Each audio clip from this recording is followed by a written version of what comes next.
And we're continuing with the 6th chapter of The Wind in the Willows, which is just called Mr. Toad. Toad has escaped Toad Hall, where he was being held by Rat, Bull, Mole, and Badger.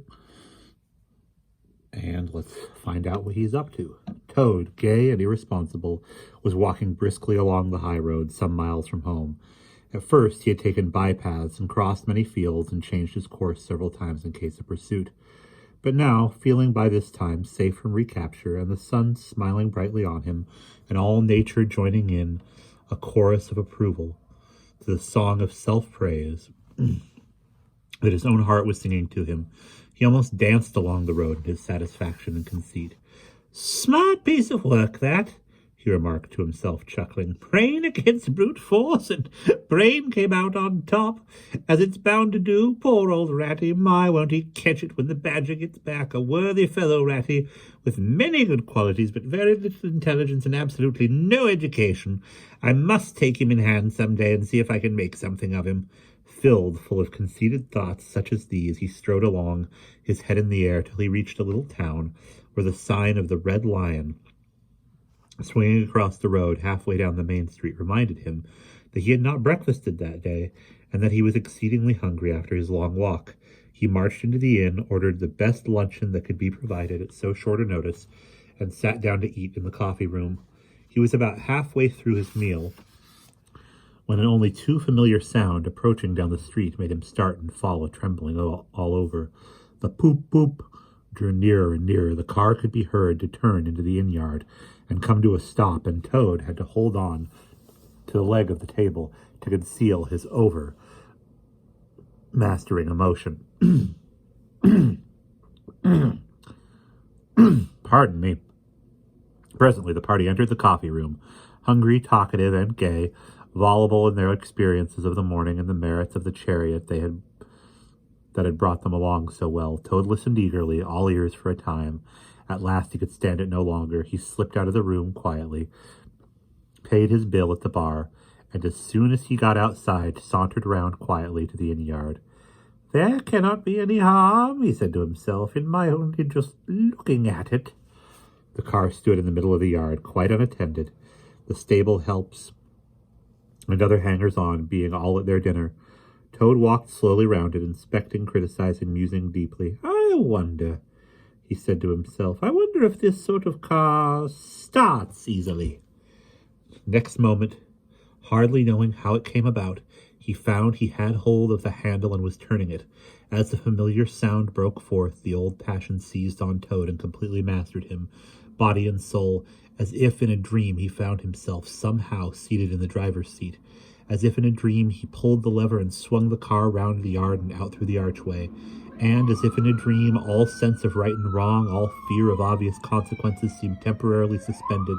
He increased his pace, and as the car devoured the street and leapt forth on the high road through the open country, he was only conscious that he was Toad once more. Toad at his best and highest. Toad the terror, the traffic queller, the lord of the lone trail, whom before all must give way or be smitten into nothingness and everlasting night.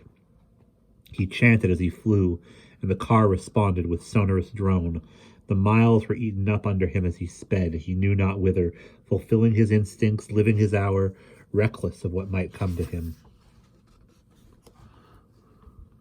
"To my mind," observed the chairman of the bench of magistrates cheerfully, "the only difficulty that presents itself in this otherwise very clear case is how we can possibly make it sufficiently hot for the incorrigible rogue and hardened ruffian whom we see cowering in the dock before us. Let me see, he has been found guilty on the clearest evidence, first of stealing a valuable motor car, secondly of driving to the public danger, and thirdly of gross impertinence to the rural police. Mr. Clerk, will you tell us, please, what is the very stiffest penalty we can impose for each of these offences, without, of course, giving the prisoner the benefit of any doubt, because there isn't any?" The clerk scratched his nose with his pen. "Some people would consider," he observed, "that stealing a motor car was the worst offence, and so it is. But cheeking the police undoubtedly carries the severest penalty, and so it ought.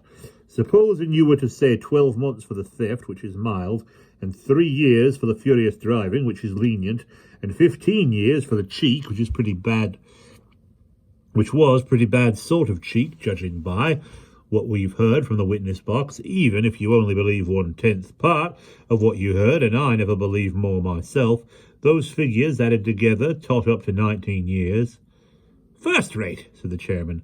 So you had better make it around 20 years to be on the safe side, concluded the clerk. An excellent suggestion, said the chairman approvingly. Prisoner, pull yourself together and try to stand up straight. It's going to be 20 years for you this time, and mind, if you appear before us again upon any charge whatever, we shall have to deal with you very seriously. Then the brutal minions of the law fell upon the hapless Toad, loaded him with chains, and dragged him from the courthouse. Shrieking, praying, protesting across the marketplace, where the playful populace, always as severe upon detected crime as they are sympathetic and helpful when one is merely wanted, assailed him with jeers, carrots, and popular catchwords, past hooting school children, their innocent faces lit up with pleasure they ever derived from the sight of a gentleman in difficulties, across the hollow-sounding drawbridge, beyond the spiky portcullis, under the frowning archway of the grim old castle, whose ancient towers soared high overhead, past guard-rooms full of grinning soldiery off duty, past sentries who coughed in a horrid, sarcastic way, because that is as much as a sentry on his post dare do to show his contempt and abhorrence of crime, up time-worn winding stairs, past men-at-arms, in casket and corselet of steel, darting threatening looks through their vizards, across courtyards where mastiffs strained at their leash and pawed the air to get at him, past ancient warders, their halberds leant against the wall, dozing over a pastry and a flagon of brown ale, on, past the rack chamber and the thumbscrew room, past the turning that led to the private scaffold, till they reached the door of the grimmest dungeon that lay in the heart of the innermost keep. There at last they paused, where an ancient gaoler sat, fingering a bunch of mighty keys.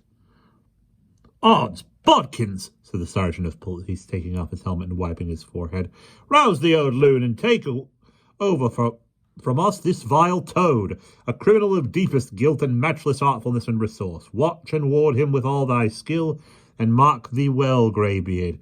Should aught untoward befall, thy old head shall answer for him. For his, and a murrain on both of them. The gaoler nodded grimly, laying his withered hand on the shoulder of the miserable Toad.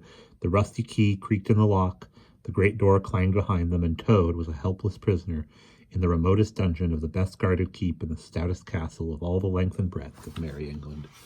And that is the end of chapter 6.